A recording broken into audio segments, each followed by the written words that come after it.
setelah kemarin pupus kayaknya sama window dressing. Nah, Betul, betul, betul. oke. Nah, Mbak Jisti lanjut, barusan udah aku singgung ya terkait bulan lalu kita sebenarnya sempat ngobrol juga tentang window dressing, tapi ternyata pupus di tahun Ya. 2022 akhir kemarin. Nah, Januari apa ya ibaratnya bagaimana pergerakan IHSG bulan ini sampai ya so far sampai detik inilah. Apakah masih ada kemungkinan Januari effect ini bisa terjadi di market atau gimana nih Mbak Jisti? Oke, oke. Mungkin sedikit flashback nih ya, Mbak Friska. Kalau kita memang sudah pupus kayaknya dari fenomena window dressing di akhir tahun. Biasanya kan fenomena itu rutin ya, kerap terjadi gitu. Bahkan selama 20 tahun belakangan indeks di Desember itu selalu ditutupnya positif ya. Dan di Desember kemarin ini kita lihat indeks turun atau terkoreksi minus 3,26%. Jadi sepanjang tahun 2022 returnnya indeks sendiri ya IHSG itu returnnya hanya di 4,09%. Nih kalau di compare dengan di tahun sebelumnya di 2021 jauh sekali gitu ya return di Iya. 2021 masih mampu gitu kita juga leading di pasar saham Asia ya regional Mm-mm. di mana returnnya IHSG di 10%-an. Tapi di sepanjang tahun 2022 hanya mampu mencetak 4%-an gitu. Iya, Nah, bahkan mungkin sepanjang 25 tahun terakhir ini termasuk di bawah rata-rata ya, ya, Mbak Cisti ya. ya, betul, betul, betul Mbak Friska. Nah, biasanya kan setelah Windrest itu dilanjutkan nih ke Januari Effect. Jadi momentum optimismenya masih berasa biasanya ya sampai ke Januari gitu. Tapi kalau kita lihat yang terjadi sekarang, itu apa? Yang terjadi sekarang di minggu pertama Januari aja kita sudah terkoreksi ya, Mbak Friska. Minus 2,42%, kemudian diikuti di minggu kedua Januari juga masih terkoreksi, masih tertekan, minus 0,64%. Dan di minggu 3 nih ya, kita udah masuk minggu ketiga Januari. Ini 2 hari belakang kemarin memang IHSG ditutupnya di teritori positif. Tapi hari ini kita minus ya, terkoreksi tipis, minus 0,02% gitu. Ya saya sih lihatnya di minggu ini sebenarnya IHSG masih konsolidasi aja sih Mbak Friska gitu. Masih konsolidasi, mengingat asing juga masih masif ya, cukup masif melakukan net sell, terutama di perbankan big caps nih yang masih di net sell oleh asing, BBCA, BMRI, BBRI, ini net sell-nya asing cukup jumbo gitu. Nah, bicara posibilitas dari Januari efek itu, saya pikir sih masih ada posibilitas untuk terjadi ya Mbak Friska. Saya juga kita dari tim Finex Ajaib juga masih optimis bahwa Januari Effect ini masih akan terjadi mengingat ekonomi dalam negeri itu sebenarnya masih cukup solid gitu. Karena kita juga masih menunggu sejumlah data ya, terutama besok banget itu ada BI rate ya. BI Kita ya, masih nunggu, betul betul, BI BI acuan nih. rate. Ya, BI rate diikuti dengan data pertumbuhan kredit gitu yang masih bisa jadi booster juga dari IHSG sendiri gitu. Jadi kita sih masih lihat masih ada optimisme untuk Januari efek terjadi mengingat ekonomi makro dalam negeri kita masih cukup solid. Masih Gitu sih kuat. Mbak Friska. Oke, jadi masih ada kemungkinan ya, meski ini udah memasuki minggu ketiga, tapi ya coba kita sambil lihat ya. Nah, tadi udah Ya. disinggung nih, karena memang lagi pada nunggu bunga acuan, suku bunga acuan BI ya. Nah, gimana pandangan tim expert Ajib sendiri terkait proyeksi IHSG untuk apa ya nantinya mengantisipasi suku bunga BI ini yang masih sampai besok ya tanggal 19. Ya. Memang kalau kita lihat Mm-mm. untuk di minggu ini masih ada data yang ditunggu ya Mbak Friska ya dari hasil rapat Dewan Gubernurnya BI mengenai BI rate kita atau BI 7 days reverse repo rate nih. Jadi kita melihatnya BI masih menerapkan kebijakan preemptif dan forward looking juga ya Mbak Friska, yaitu masih ada potensi untuk BI naikin suku bunga acuan. Bahkan untuk di tahun 2023 BI masih punya ruang untuk di sekitar 3 sampai 4 kali nih kenaikan suku bunga acuannya. Dan ada potensi untuk BI naikinnya dengan kenaikan 25 basis point gitu. Nah, untuk ke marketnya sendiri atau ke IHSG, saya rasa harusnya ketika nanti BI rate dinaikkan itu menjadi katalis positif ya Mbak Friska. Kenapa? Karena pertama tentunya BI itu melakukan kenaikan suku bunga itu untuk sebagai bentuk penyesuaian ya antara BI rate dengan Fed Fund rate yang udah cukup ketat juga gitu ya, dinaikin suku bunganya terus menerus, dan sebagai langkah antisipasi juga nih karena Fed Fund Rate juga ada potensi masih akan tetap dinaikkan ya di akhir Januari atau di awal Februari nanti gitu. Kemudian yang kedua, ini juga berupa usaha juga untuk menstabilisasikan nilai mata uang rupiah terhadap dolar yang tentunya ujung-ujungnya mencegah capital outflow gitu. Jadi kita lihat dengan adanya kenaikan suku bunga dari BI sendiri, harusnya market juga melihatnya untuk menjadi katalis yang positif sih Mbak Friska.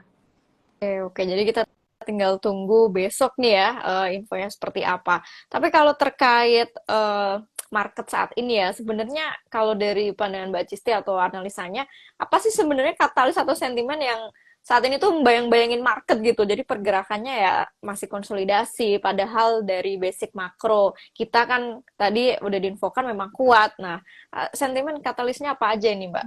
Iya, tekanan sih mayoritas memang masih dari eksternal ya Mbak Friska. Kalau kita bicara di akhir minggu lalu, Wall Street sendiri sebenarnya sempat optimis nih, indeksnya ditutup positif karena memang merespon dari mulai masuk ke earning season.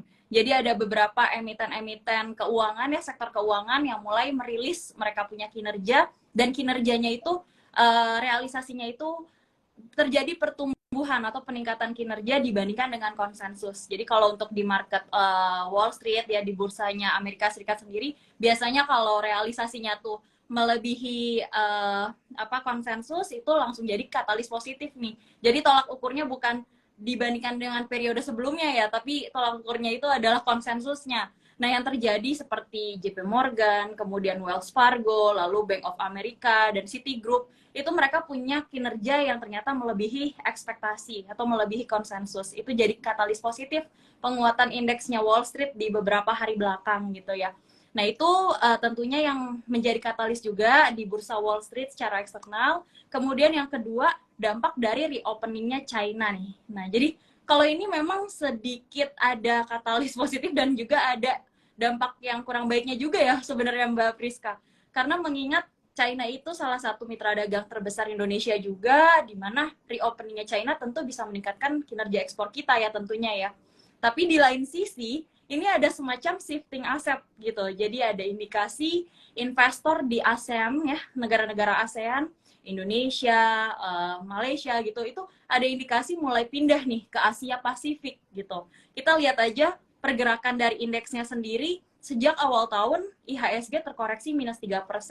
Tapi bicara indeks Asia lainnya ya, seperti Hang Seng, ini Hang Seng justru menguatnya signifikan, naik 9,59% secara year to date gitu ya. Kemudian Shanghai Index juga menguat 4,37%, Kospi Korsel juga menguat 5,9%. Jadi ada indikasi nih, investor mulai memindahkan dananya ke pasar saham di Asia lainnya, Asia Pasifik, yang dianggap memang secara valuasi sebenarnya udah cukup murah ya Mbak Friska, kalau dibandingkan dengan IHSG yang udah kinerjanya udah naik duluan gitu di sepanjang tahun 2022 kemarin gitu. Jadi ada indikasi tekanannya juga berasal dari shifting aset ke Asia Pasifik tersebut gitu. Kemudian kalau dalam negeri ya sentimennya tadi ya dari suku bunga BI yang kemungkinan ada potensi masih naik 25 basis poin. Kemudian yang terakhir kemarin itu surplus neraca dagang kita. Jadi neraca dagang kita 32 bulan berturut-turut sudah surplus nih. Surplusnya bahkan sepanjang tahun meningkat 51% year on year, mencapai 54,46 miliar US dollar gitu. Jadi sepanjang minggu ini sih harusnya dipenuhi oleh katalis positif dari dalam ya. Betul. Paling itu aja sih Mbak Priska. Ya. Harapannya ini yang nantinya akan menjadi katalis ke January effect ya. sentimen ini. Oke, nah kita agak sedikit bergeser, Mbak Justin, kita ngobrolin terkait tadi suku bunga acuan yang potensi naik. Nah, kita coba elaborate dengan sektor teknologi. Nah, gimana Mbak Justin? Oke. Untuk sektor teknologi memang kalau kita lihat di sepanjang tahun 2022 ini pergerakannya cukup lagging ya Mbak Friska. Bahkan yang paling tertekan dibandingkan dengan sektor-sektor lainnya gitu. Nah, untuk di 2023 atau ke depannya, saya pikir di first half 2023 atau semester 1 2023 ini sebenarnya masih cukup tertekan juga ya kinerjanya ya. Karena ya itu tadi, karena masih ada potensi untuk kebijakan moneter sejumlah negara global kan masih cukup ketat ya, naikin suku bunga acuan, di mana kenaikan suku bunga acuan itu kan berdampak negatif nih untuk saham-saham di sektor teknologi.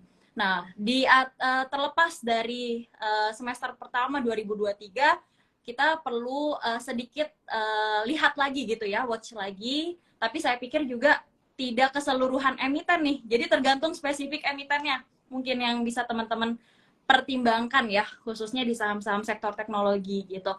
Karena bicara katalis dari kenaikan suku bunga acuan, pelaku pasar itu lebih cenderung menyukai saham-saham yang masih under value gitu, Mbak Friska, dibanding saham-saham yang karakteristiknya growth stock gitu. Jadi saya pikir momentumnya itu masih cukup tertekan untuk saham-saham sektor teknologi, dan kalaupun teman-teman mau watch saham sektor teknologi, tergantung pemilihan dari emitennya dulu gitu. Kalau emitennya masih belum ada potensi secara bisnis untuk break even ya, atau menghasilkan profit gitu, ya sebaiknya dihindari dulu gitu.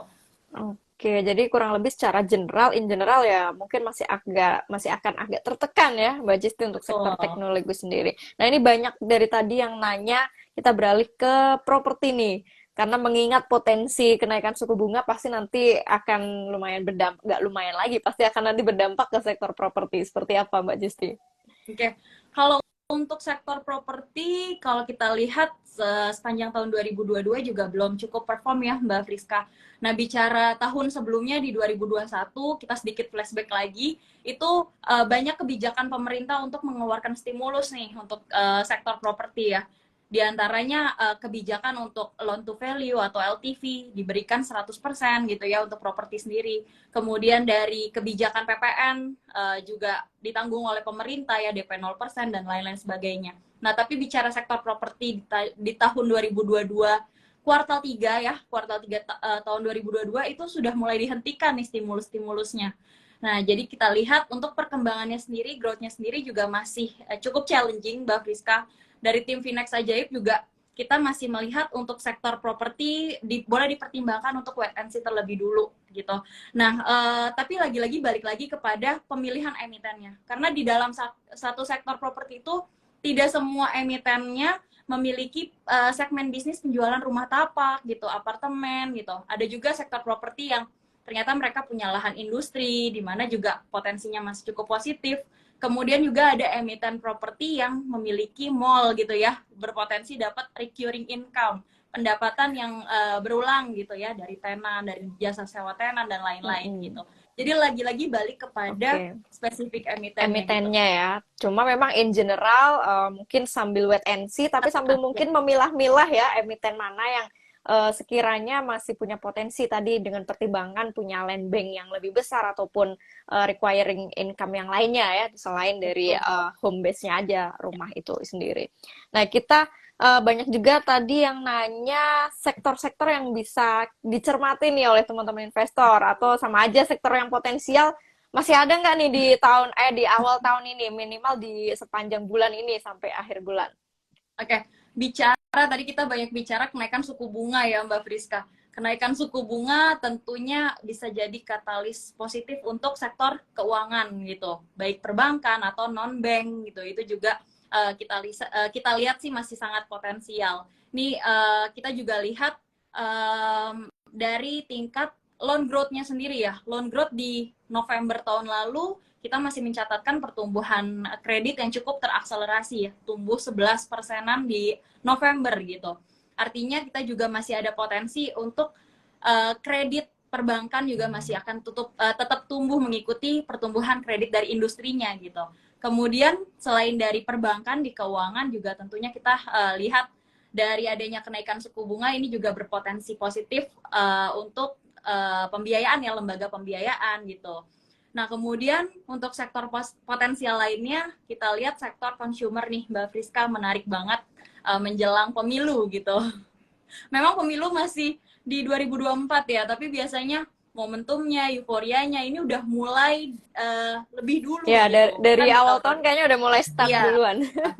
Iya, betul-betul. Jadi kita lihat itu juga masih akan memberikan semacam efek domino gitu ya dari adanya potensi menjelang tahun politik untuk emiten-emiten di sektor consumer. Kemudian ditambah lagi daya beli masyarakat juga masih cukup resilient gitu ya, dan adanya tambahan kenaikan upah minimum yang bisa jadi katalis positif untuk sektor consumer di tahun 2023. Nah, kemudian untuk sektor potensial lainnya, kita masih lihat sektor mineral logam nih, Mbak Friska. Ini juga cukup menarik, terutama pertama dari emas ya, karena emas kan dianggapnya safe haven ya, di mana adanya potensi resesi di sepertiga negara global, kemudian adanya potensi dari perlambatan ekonomi global yang sejak awal tahun dari IMF, World Bank, semua lembaga-lembaga internasional besar itu sudah memproyeksikan gitu negara-negara di global, negara maju umumnya itu akan mengalami yang namanya perlambatan ekonomi. Jadi kita lihat emas bisa diandalkan. Kemudian selain dari emas juga mineral logam lainnya itu kan ada tembaga, ada nikel, ada bauksit gitu ya. Itu juga masih potensial mengikuti dari permintaannya yang meningkat ya. Ada peningkatan demand seiring dari transisi energi baru terbarukan ya dari sebelumnya energi fosil gitu. Jadi kita lihat untuk sektor tadi yang potensial tadi 3 ya. Perbankan, consumer, dan mineral Consumer, logam. mineral logam. Oke, nah dari 3 sektor ini, kalau kita bisa breakdown saham-sahamnya mungkin ya, spill beberapa boleh Oke, mungkin Mbak Cisti nih buat teman-teman. Oke, untuk yang perbankan, tentu kita sukanya big banks ya, Mbak Friska. Mungkin teman-teman agak bosen dengarnya ya, tapi gimana kita tetap suka nih sama perbankan big caps, ada BBCA, ada BBRI. Tidak lain tidak bukan, kita juga lihat dari kinerjanya nih teman-teman. Jadi kalau kita bicara valuasi ya, return on equity-nya BBCA itu leading dibandingkan dengan kompetitornya. ROE-nya BBCA dari LAPCO-nya kuartal 3 kemarin itu tercatat dia punya return on equity di atas 20% ya. Menarik tentunya ya. Kemudian untuk BBRI kita lihat dari net interest margin-nya yang leading dibandingkan peers-nya. Bahkan melampaui NIM-nya BBCA, melampaui NIM-nya BMRI, BBNI ya, peers-nya gitu di dalam satu industri. Kita lihat BBRI punya net interest margin di 8,2%, sedangkan peers-nya itu hanya di 5%. BBCA di 5,1%, BMRI 5,4%, BBNI 4,8%. Nah, mungkin cepat aja ya ke sektor consumer. Untuk consumer, kita suka MYOR sama AMRT, Mbak Friska. Kalau untuk MYOR, kita lihat karena memang adanya potensi pertumbuhan profitabilitas seiring dengan COGS yang turun ya, karena kan beberapa komoditas bahan pangan gitu udah mulai harganya udah mulai normalize lagi gitu ya, udah mulai turun bahkan gitu. Jadi ada sisi dari COGS-nya sendiri juga akan turun dan profitabilitasnya berpotensi tumbuh gitu. Nah kemudian selain itu AMRT kita lihat dia ini gencar banget melakukan ekspansi bisnis nih, Mbak Friska. Bahkan di tahun lalu aja sudah nambah lebih dari 1.000 gerai gitu yang tersebar di luar Pulau Jawa. Nah, kemudian yang terakhir untuk mineral logam, kita ada pilih topik dari Ajaib, MDKA dan Antam. Untuk MDKA, yang pertama itu di kuartal 4 kemarin dia aktif untuk melakukan eksplorasi ya. Di tambang emas, tambang tembaga, dia aktif melakukan eksplorasi di kuartal 4 kemarin. Jadi ada potensi pertumbuhan dari sisi kinerjanya kuartal 4 nanti gitu ketika keluar. Nah, kemudian adanya momentum dari anak usahanya yang mau IPO. Jadi kita lihat ada rencana untuk anak usahanya MDKA, yaitu Merdeka Battery Materials ya, dari segmen bisnis nikelnya ini juga akan IPO, itu bisa membawa momentum positif juga untuk MDKA. Dan yang terakhir Antam, kita lihat Antam, dia punya ekosistem bisnis yang semakin menarik nih Mbak Friska, karena apalagi di minggu ini dia baru aja menandatangani bisnis bersama salah satu multinational company ya, dari perusahaan Hong Kong, yaitu Hong Kong CBL Limited, yang untuk memperkuat ekosistem dari bisnis kendaraan listrik, baterai kendaraan listrik. Nah ini kita juga lihat bisa jadi semacam edit value juga ya, atau nilai tambah untuk bisnisnya Antam gitu, Mbak Friska. Banyak ya? Oh, lumayan ini watchlist-nya ya. Jadi itu teman-teman ya beberapa spill rekomendasi emiten dari 3 sektor dari tim apa financial expert Ajaib Sekuritas ya. Mungkin boleh teman-teman catat, nanti tinggal silahkan analisa ulang kembali ya. Nah, kalau tips sendiri nih Mbak untuk teman-teman investor baik yang masih newbie ataupun yang masih galau di market ya dengan kondisi market awal tahun yang ya masih kita bilang ya masih kayak gini-gini aja lah ya, turun-turun-turun, naik dikit-dikit tipis gitu. Bagaimana menghadapi volatilitas market saat ini tipsnya? Baik untuk yang trading maupun mereka yang start mau untuk long term invest. Oke, untuk tipsnya sih kalau untuk teman-teman yang long term invest, aku bisa kasih tips teman-teman lakukan analisa dengan pendekatan top to down approach ya. Jadi tetap jangan abaikan katalis dari makronya secara global, kemudian lihat atau amati sektor-sektornya, apa yang diuntungkan, apa juga yang tertekan gitu dibandingkan dengan apa dilihat dari potensi makronya gitu. Kemudian teman-teman juga bisa lakukan analisa secara apa ya secara melalui pendekatan kepada karakter stoknya sendiri gitu. Kalau kita bicara karakter stok di market itu kan ada 3 karakter stok ya Mbak Friska ya. Ada income stock, ada growth stock, ada value stock. Nah ini boleh teman-teman tipsnya ya, tipsnya boleh teman-teman atur porsinya atau buat porsinya itu diatur kembali. Ini mungkin kalau di kondisi uncertainty ekonomi yang lagi tinggi seperti ini, boleh perbanyak atau pertebal porsi di value stock atau income stock gitu ya, dibandingkan di growth stock. Karena growth stock itu banyak sekali spekulasi, dan kita sebaiknya jangan spekulasi di saat market lagi tinggi gitu ketidakpastiannya. Jadi boleh Bapak Ibu atau teman-teman sekalian untuk pertimbangkan dari porsinya tersebut. Income stock itu biasanya saham-saham yang rutin bagi dividen, yang punya dividen payout ratio-nya jumbo gitu ya, sehingga Bapak dan Ibu juga berpotensi untuk dapat dividen gitu ya, keuntungan dari dividen, tidak hanya capital gain.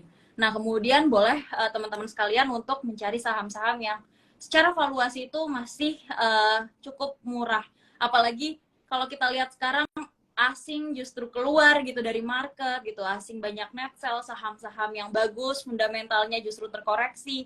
Nah itu semakin menarik secara fundamental juga ya. Jadi boleh itu mungkin diperbesar porsinya di saham-saham seperti itu gitu, dan kurangi porsi di saham-saham yang growth stock, apalagi dia belum profitable secara bisnisnya gitu. Di tengah-tengah kondisi dari kenaikan suku bunga acuan kayak gini kan kita lebih safe untuk investasi di saham yang memang secara valuasi itu masih menarik ya Mbak Priska. Paling itu sih tadi tipsnya. Betul-betul ya, karena mungkin masih cukup volatil, jadi mungkin kita agak ngerem agresivitas Betul. kita di market ya Mbak Cisti. Lebih baik kita mencoba memaksimalkan, meminimalisir potensi risiko Ya. aja ya, untuk bisa menyelamatkan modal, itu yang penting di saat market kayak gini.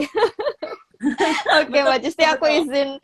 izin untuk ini ada 3 pertanyaan yang udah aku pilih. Pertanyaan pertama, mungkin ini di luar sektor yang tadi tidak kita diskusikan. Ini ada yang nanya, sektor tambang baguskah buat di hold atau koleksi di tahun ini? Oke, untuk sektor tambang ya, kita bicara sektor tambang berarti sektor energi ya. Untuk sektor energi sendiri, pertambangan tergantung dari komoditasnya apa ya. Kalau kita bicara coal, memang ada potensi harga coal itu sedikit terkoreksi nih, mengingat coal juga sudah cukup leading pergerakannya di tahun lalu ya, karena coal itu kan sempat menyentuh 400 US dollar per metric ton gitu harganya, dan itu udah dianggap sebagai peaknya gitu, harga tertingginya gitu. Nah saat ini harga coal, mungkin saya cek dulu untuk komoditas coalnya sendiri di kisaran 300-an ya, 369 US dollar per metric ton gitu. Biasanya kalau kita bicara emiten-emiten di sektor teknologi ini, pergerakannya tuh relate dengan komoditas di pasar globalnya. Jadi mungkin teman-teman boleh pantau terlebih dulu pergerakan komoditasnya sendiri itu di pasar global seperti apa. Kalau call-nya lagi terkoreksi, biasanya akan diikuti emiten-emiten yang berbasis call bisnisnya, itu juga akan terkoreksi gitu secara jangka pendek, bahkan di hari yang sama gitu bisa terkoreksi juga. Jadi paling kalau teman-teman memang masih memiliki saham call ya, boleh dimanfaatkan dari sisi dividennya, karena banyak sekali ya emiten-emiten di call itu yang membagikan dividen dalam dalam jumlah jumlah yang besar besar. gitu. Iya, Betul, betul, betul. terkenal memang ya jumlah dividen yang Betul. besar. Bahkan setahun aja dia tidak hanya membagikan satu kali dividen ya Mbak Friska. Nanti ada Mm-mm. dividen interim, ada finalnya juga, dan lain-lain gitu. Setahun bisa 2 kali gitu Mm-mm. bagi dividen. Jadi mungkin pergerakannya lagi-lagi kembali kepada harga komoditas di pasar globalnya gitu. Apakah masih potensial atau enggak? Secara berangsur mungkin akan turun demand-nya ya. Oke. Kita juga ingat bahwa energi fosil mungkin akan lebih Menggantikan. susut lah ya, Ya, akan sunset. lebih sunset dibandingkan dengan energi baru terbarukan Hmm. gitu. Oke, oke. Nah, ini tadi ada yang nanya juga tips memilih saham-saham yang mau IPO, Mbak Cisti. Oke, Mengingatkan ini awal tahun aja udah mulai banyak nih yang IPO. berbagi. Nah, mungkin banyak yang bingung ini Ya, gimana ya milih apakah untuk trading aja atau yang pengen hold jangka panjang seperti apa gitu. oke. Untuk saham yang IPO kita tidak bisa mengandalkan selain prospektusnya ya. Jadi Iya. teman-teman mau tidak mau baca prospektusnya. Nah, di dalam prospektus itu kan banyak sekali part-partnya ya teman-teman. Yang pertama teman-teman harus perhatikan tentu bidang usahanya gitu. Kegiatan utama bisnisnya itu bergerak di bidang apa. Nah, dari teman-teman tahu bidangnya itu apa, nanti teman-teman bisa analisa sektornya. Ini masih oke atau enggak nih secara sektor gitu. Lagi-lagi balik lagi tadi ya, saya kasih tips top to down approach. Jadi makronya, sektornya, kemudian emitennya. Nah, kalau misalnya emiten yang baru IPO, baca prospektusnya berarti kan bottom up approach ya, teman-teman. Tak kenali dulu perusahaannya, baca sektornya, kemudian pertimbangkan makronya gitu.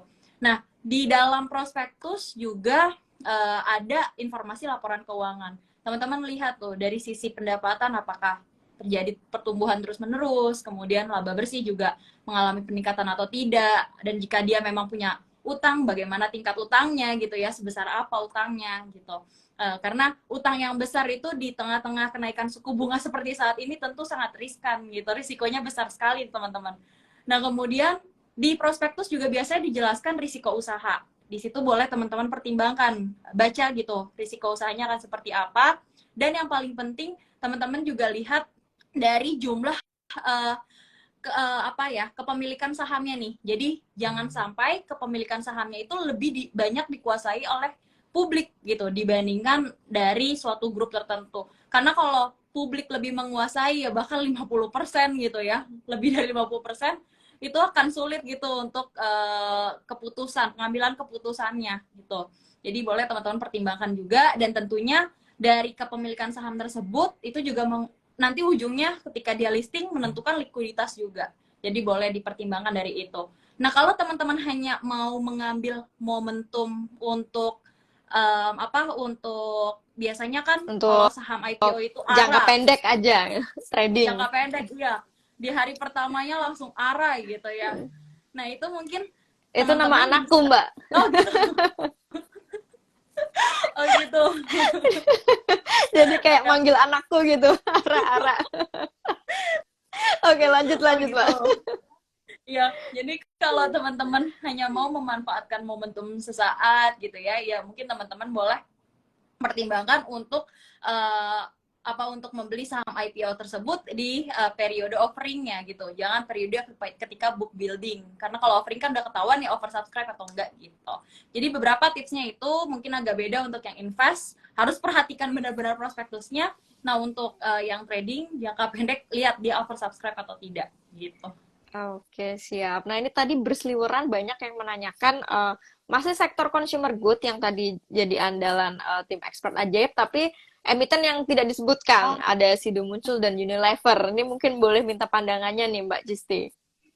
oke, boleh, boleh. Untuk Sido, kita lihat sih memang Sido Muncul sama tadi Unilever ya, berarti dua sektor yang beda. Yang satu healthcare, yang satu consumer. Untuk healthcare, kita lihat sih bisa dibilang healthcare itu sektor yang masih defensif ya Mbak Friska. Karena Karena kalau kita lihat ini justru ada katalis positif dari peningkatan ekonomi suatu negara itu biasanya kan diikuti oleh peningkatan pendapatan per kapita juga ya. Nah, biasanya adanya kenaikan dari pendapatan per kapita, masyarakat lebih aware terhadap kesehatan. Artinya katalis positif untuk sektor kesehatan gitu. Nah, untuk Sido sendiri secara bisnis, kita lihat sih memang Sido itu dia gencar untuk melakukan expand nih. Malah expand bisnisnya udah sampai ke Afrika gitu. Itu justru bisa memperluas pangsa pasar ekspornya Sido ya. Itu juga diuntungkan. Dan Sido sebenarnya secara bisnis juga dia punya bahan baku yang tidak terlalu bergantung dengan impor ya Mbak Friska, karena dia herbal gitu, bahan bakunya dalam negeri gitu, mengandalkan bahan baku dalam negeri, jadi dia tidak terlalu tertekan dari adanya mata uang rupiah yang cukup tertekan kemarin karena dolar yang menguat. Jadi secara bisnis tentunya masih menarik untuk Sido. Nah, untuk bicara mungkin boleh singgung teknikalnya kali ya Mbak Friska ya. Oke, untuk Sido secara teknikal memang bergerak sih sebenarnya secara teknikal dia sideways aja. Kita lihat. Oke. Sebentar ini masih loading Mbak Friska. Nggak apa-apa, Mbak. Ya. Sambil aku cari satu pertanyaan lagi. Untuk Sido ini bergerak sebenarnya masih konsolidasi, dan tadi pun ya hari ini juga ditutupnya dia membentuk doji, ditutup di 715 nih di atas MA 5 harinya. Dan untuk Sido secara jangka pendek ya ini juga masih ada potensi untuk melanjutkan tren konsolidasinya dengan support Sido sendiri itu di level 715, potensi resisten selanjutnya ada di 740. Selama Sido ini masih bergerak di atas level 700, ini masih ada potensi dia masih akan terus ranging sih atau konsolidasi. Jadi secara teknikal sih sebenarnya masih oke-oke aja ya karena bergeraknya juga sideways. Nah, untuk Unilever, kalau untuk sektornya tadi saya sudah katakan ya sektor consumer masih menarik menjelang pemilu gitu, daya beli masyarakat resilient, ditambah lagi kenaikan upah minimum jadi katalis positif. Ini untuk Unilever secara bisnis kalau kita lihat memang Unilever itu bahan bakunya itu juga mayoritasnya impor ya Mbak Friska, dan kita lihat penurunan harga komoditas menjadi bahan bakunya Unilever itu jadi katalis positif untuk bisnisnya Unilever ya. Dan secara teknikal untuk Unilever sendiri hari ini menguat 0,84%. Di sini secara teknikal sebenarnya menarik nih Mbak Friska. Jadi ada potensi dia bisa menguat secara jangka pendek ya. Dia ada potensi menguat menuju resisten selanjutnya itu di level 4830. Jadi masih ada potensi untuk penguatan karena secara tren pun dalam jangka pendek Unilever itu sebenarnya sudah mulai bullish sejak 3 Januari gitu. Jadi kita lihat secara teknikal masih ada potensi penguatan dalam jangka pendek ya.